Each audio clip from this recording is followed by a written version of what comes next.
Hey, good morning, everybody. Welcome back to Tanya Live. We're going to be taking a little break from our previous conversations, and we will be now going on a brand new topic. So we'll start off by everybody giving tzedakah. Grab a pushka and put in Kedayat tzedakah shemikareves ha'geula, especially during the 3 weeks when it's a time of mourning. We try to increase in Torah study, in tzedakah, and prayer. Good morning, Becky. We'll daven today for Yitzchak ben Esther Malkalei. Wish you here B'suras Taivas. Anybody else want to put down who we should daven for? We have our Tehillim ready. Feel free to put down any names, and we will get started. Good morning, Clara. Boker Tov. Good to see you. Hope everyone's having an amazing summer. Okay. I mean, how could it be so gorgeous in this city? It's unbelievable what's going on here in Toronto. Wow. Okay, good morning, Esther and Helga. Boker Tov. Why don't you put down some of the names, Helga, that we should daven for today? And as we say Tehillim, we will have their names in mind. Okay.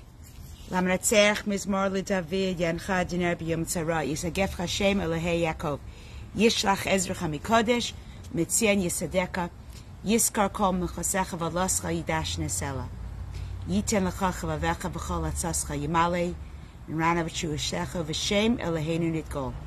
Yimalei Adonai kol mashalosecha. Ata yidati ki Yoshia Adonai Mashiach. Yaineu mishmei kotra b'gvuras yeshayimino. Ele v'recha ve'ele b'susim v'nachnam shem Adonai Eloheinu naskir. Hema kar v'nefala v'nachna kamin v'sadod. Adonai Hoshia hamelch einenu v'yom karenu. Good morning, Barb. Good morning, Gail. And we will have in mind Dov Ben Bela Leah, and Shoshana Basara, and I'm losing it over here, and Yoshua Ben Leah. Good morning, Sophie. Good morning, everybody. Okay, so we'll get started. First, I'll make a l'chaim on a glass of water.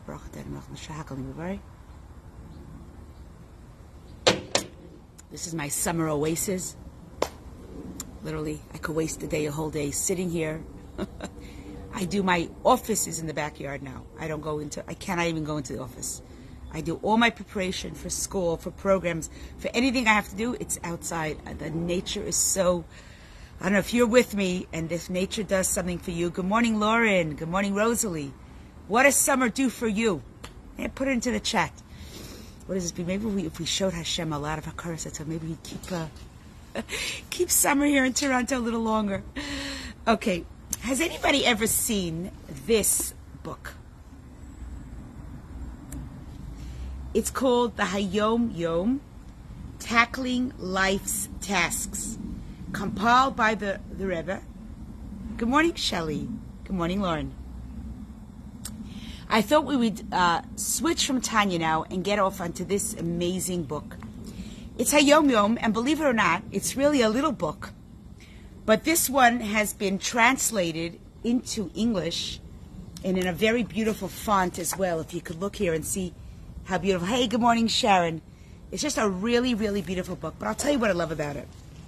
This book was compiled by the Rebbe, but it was taken from a diary that his father-in-law, the Frierdiker Rebbe, wrote. And it's a saying for the day. You know when you walk into some of these card shops or really nice book boutique stores, they have like these little calendars. They have like a quote for the day. That's what this is. But, hey, good morning, Linda. Looking forward to seeing you later. I'm going to publicly thank you for being such a gracious hostess and for always opening your home for tzedakah causes. I'm just going to leave it at that. So thank you, Linda. I'll be seeing you in a few hours. So this book of Hayom Yom gives a quote that you can live with for the day. And it gives you, like, not only inspiration, but it gives you a very good focus. I want to read it to you in Yiddish. And for those of you who understand Yiddish, listen carefully. And put anything in the comments that you hear. Okay, so take a pen and paper Just jot down if you're hearing any words that are familiar, and then we're going to unwrap today's Hayom Yom. Actually, the word Hayom means today's a day. And it's titled Tackling Life's Tasks, because it really gives insight into some daily Hasidic teachings and glimpses into the spiritual lifestyles of Chabad and of people who follow in Hasidic lifestyles. It was so selected by the Rebbe from writings of the previous Rebbe. And I love this book. It's interesting. I'm actually part of a group of about 250 women. We call it the Golden Girls. And these are women that are shluchot of the Rebbe, and they're over 50. So we started our own WhatsApp group, and every day, besides for just sharing cute little, cute ideas or cute insights or mazel tovs, or, God forbid, someone passes away, so we share things. We become like a sisterhood in a way. But we share the Hayom Yom of the day. So today is the 22nd of Tammuz. So I'm going to read you today's Hayom Yom in Yiddish, and you feel free to tell me any words that you hear. Okay? Amar Amar, which means the previous Rebbe, the Rebbe Rashab, the fifth Chabad Rebbe, he used to say, A Hasidische Wort macht klar de Kopf und rein de Herz. A Hasidische Anhage, Teuve, macht lichtig in Stub. A Hasidische Nigen stärkt die Tikva und Betochen, bringt Simcha und stellt weg die Heus mit der Heus gesinnt in Keren Eura. Were there any words that you understood? Put it down in the comments. And now I'm going to translate this for you in simple English. My revered Rebbe, my revered father, the Rebbe Rashab, once said, a Hasidic teaching clears one's mind and cleanses one's heart. A positive Hasidic practice lights up one's home. And a Hasidic melody strengthens one's hope and trust, brings joy and positions the home and entire household in a ray of light. Wow. Everyone today is into feng shui or feng shui. There are different ways you could pronounce that. What is feng shui? Anybody here have heard of it? Anyone here have put in money into their home to make it, especially maybe people who are real estate brokers and agents, and they're putting a house up for sale, and they demonstrate the home and they set up the home in a specific way so that when you walk into the house, there's this certain zen, or there's an energy that creates a vibe, a peace, a joy, right? People spend money, thousands of dollars, to bring in the right color couch, and a professional that tells them where to put the couch, and where to put the bed, and where to put the elephant, and where to put the lion, and where to put the candles, right? Give me a thumbs up if you've heard of this concept. Feng shui, feng shui. You might have heard it pronounced differently. I went into Google to find out how it's pronounced. Okay, so I see a lot of you have seen this. Hi, good morning, Joanne. You've seen this concept of making the home set up with the right energy so that it can feel right, right? It's like the ideal space, or there's a certain simplicity in the room so that it aligns with creating the house in a certain environment, right? You want to make an oasis for your family. They come into the house and it's like their sanctuary, okay? It's out there. And people spend a lot of money. Today's Hayom Yom is going to create this optimizing environment in your home that you can't even afford the hundreds of thousands of dollars that these values from the Hayom Yom will teach you today. For those of you who joined late, we are starting now something called the Hayom Yom. It is the daily insight and a daily inspiration for you to bring into your family, into your life. And we're going to do this every week. Read the Hayom Yom that was written by the Rebbe based on the teachings of his previous father-in-law, the Friedricher Rebbe. So, if you've ever spent money or looked into, and I'm sure you have, you could be honest, this is just friends here, you've done research into Feng Shui, how to make your house have that Zen feeling, right? There's aromatherapy going on over here, there's certain colors, there's certain pictures, there's the certain curtains that's turned a certain way because the sun, right? We all try to make our home this space where our families can feel great. So I want to unwrap what the Rebbe gives us insight today. He starts off and he says, "A Hasidische Wort macht klar den Kopf." A Hasidic teaching clears one's mind. What does that mean to you, a Hasidic teaching? So I'm going to give you a sneak into my house, how my family were raised. Hey Ingrid, good morning. Haven't seen you for so long. So I'm going to give you a little insight into my home and how we've taken this recommendation of Hasidic Feng Shui and brought it into our home. So it starts off with a Hasidische Wort. What's a Wort? Anybody know? Put it down in the comments. What's a Wort? A Wort is a short insight, a Hasidic insight. Like I always use the word, hi Sharon, good morning. I always use the word, thank you Clara. I like to say that when you bring in a short insight, and one of my favorite words, as you could say, right Clara, one of my favorite words is, trach gut fit sein gut, right? Think positive or be positive. Another word I like to bring into my home, hakol b'yedei shemayim. Everything is from the hands of God. That's a word. And these are words that we use around our home. It elevates the family.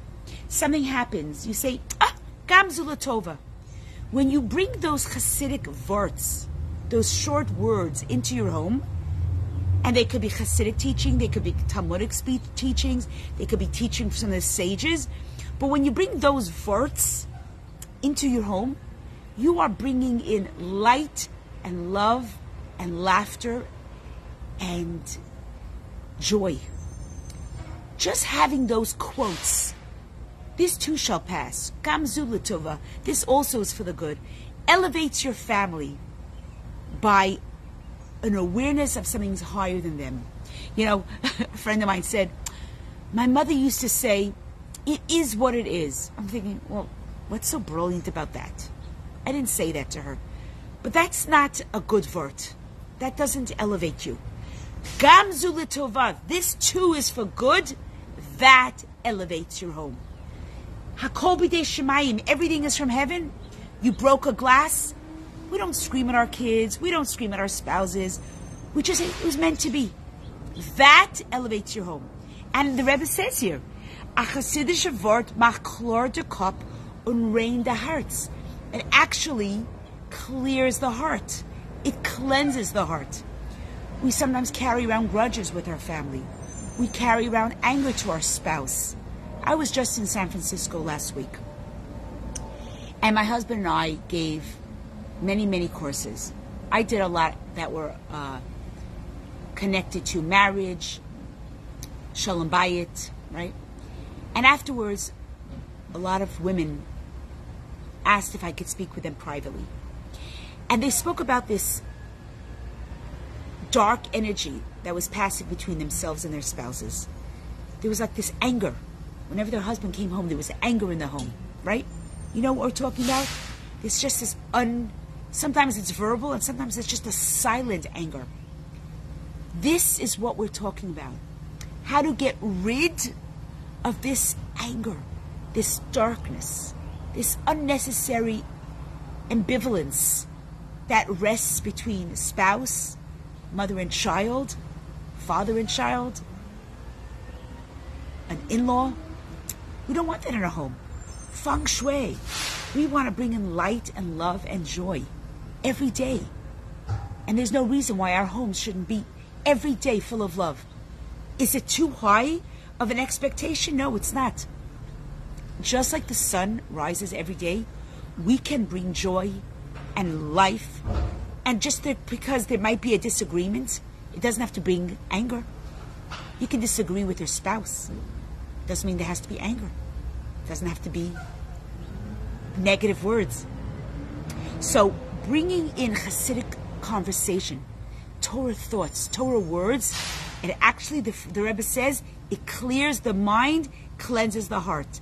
It allows in your subconscious environment to be light. There's not this dark aura that rests. And I've gone into some homes where it rests with negativity. And then there's some homes you walk into and it's light and it's love and it's joy. So bringing in a Torah thought every day.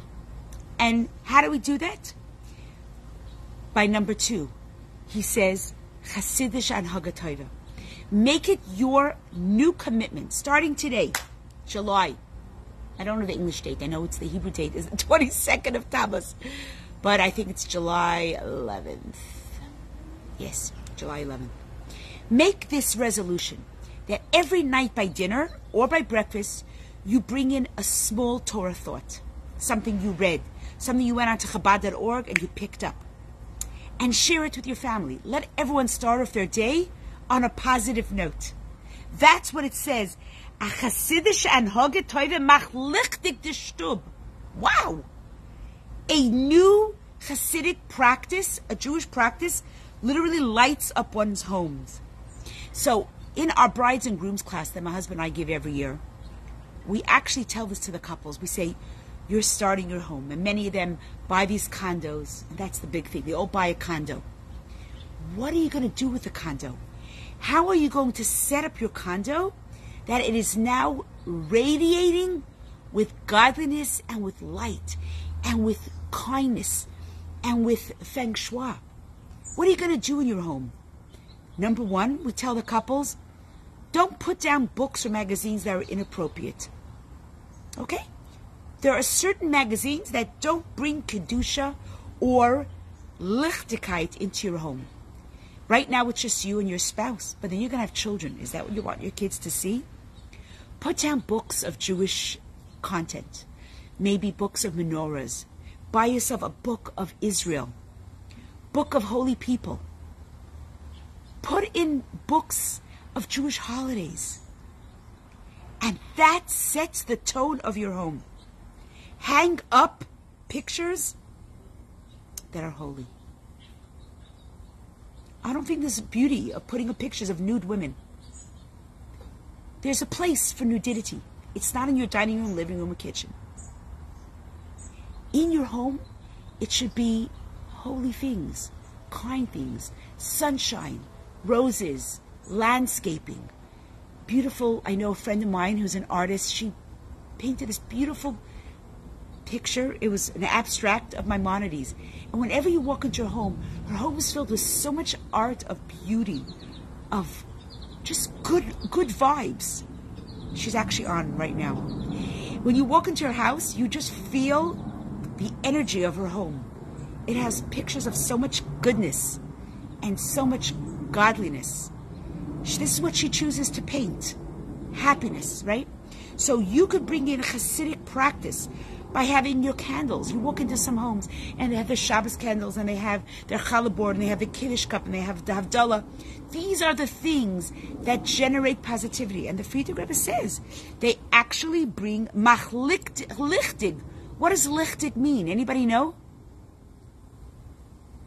Put down in the comment, what does lichtig mean? Machlichtig in hois. Okay, I'm going to teach you not only Hayomi, I'm going to teach you Yiddish. You're going to learn Yiddish on this Facebook class. Light, exactly, Helga. Lichtig, what brings light, right? When we talk about South Africa that has these crazy waves of having no energy, right? And everyone's going so frustrated. There's no light. We're not just talking about a light bulb.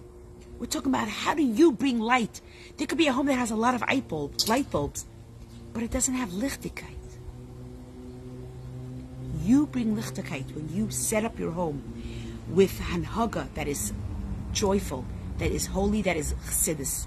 So I'm going to say to you, number one, make sure the environment is lichtig. Make sure your environment is holy.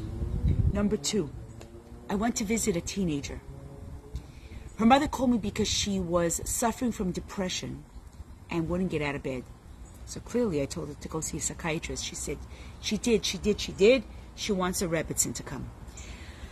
So the girl was in her bed, and the mother says, can you go up to her bedroom? So what I saw in her bedroom blew me away and has taught me so much about what it means that your environment creates the reality. Have you heard that before? Give me a thumbs up if you're agreeing or it resonates with you what I'm saying. Because I don't see your heads shaking, but I know that what I'm saying resonates with so many of you. This young girl, her room was blasted with pictures of movie stars. Not only were there movie stars all over, and I'm not talking about small ones, I'm talking about 3 feet by 2 feet, all over the room.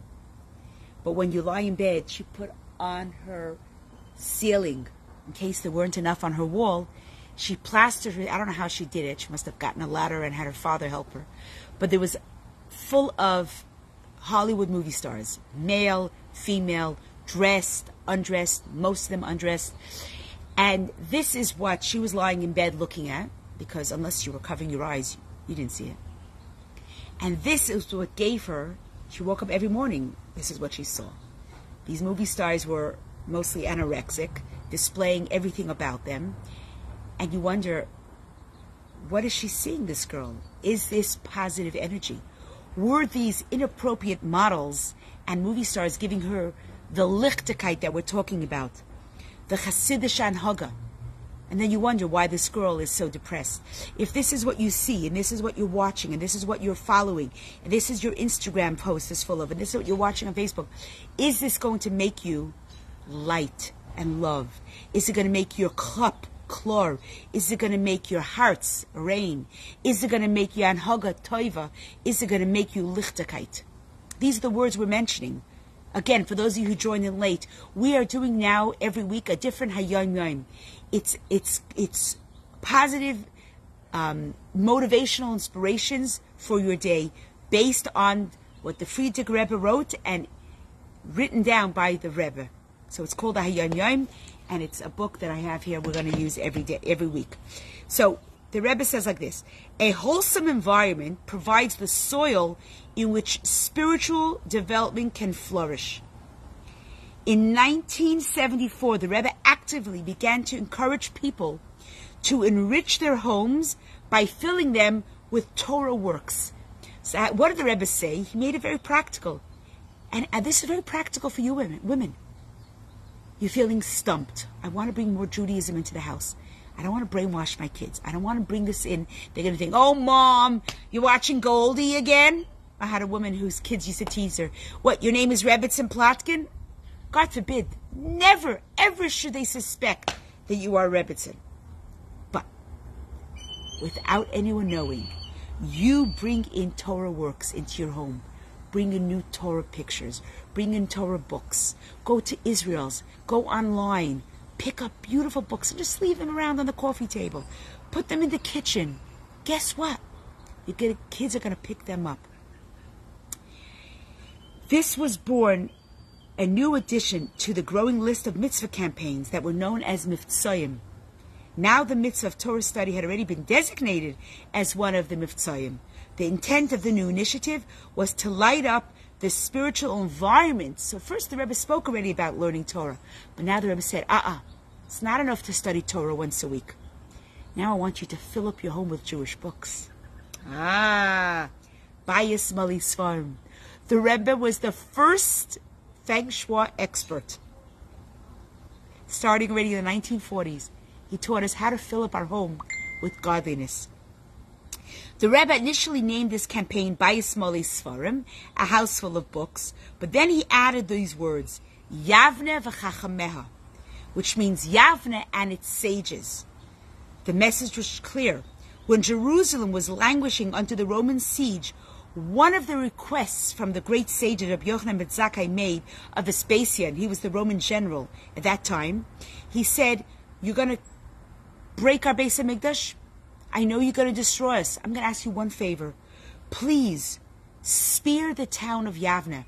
That's where their sages live. And when you spear those sages, then those sages will be able to, despite the destruction of the Beit HaMikdash, they kept the tradition of Torah scholarship under the Roman exile. That is why we still have Judaism today, because they killed out most of the Jews. But Yavne was kept, and those teachers kept Judaism alive.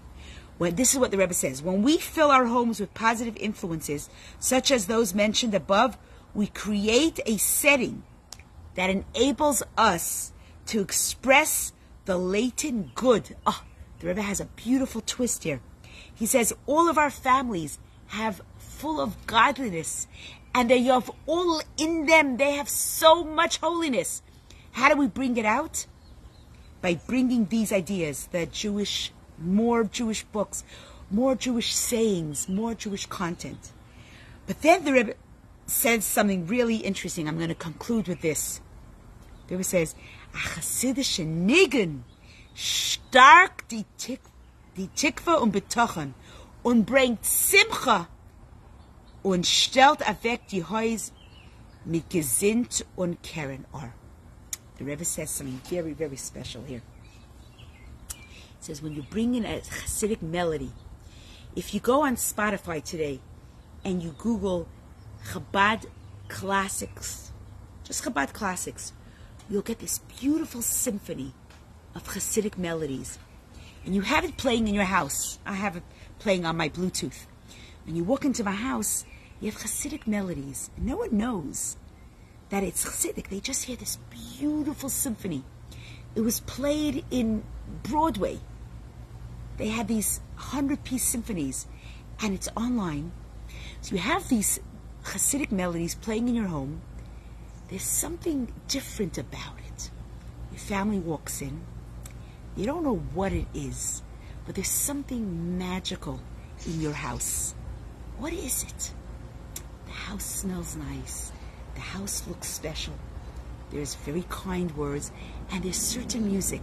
And it's not just your regular CFRB classical rock.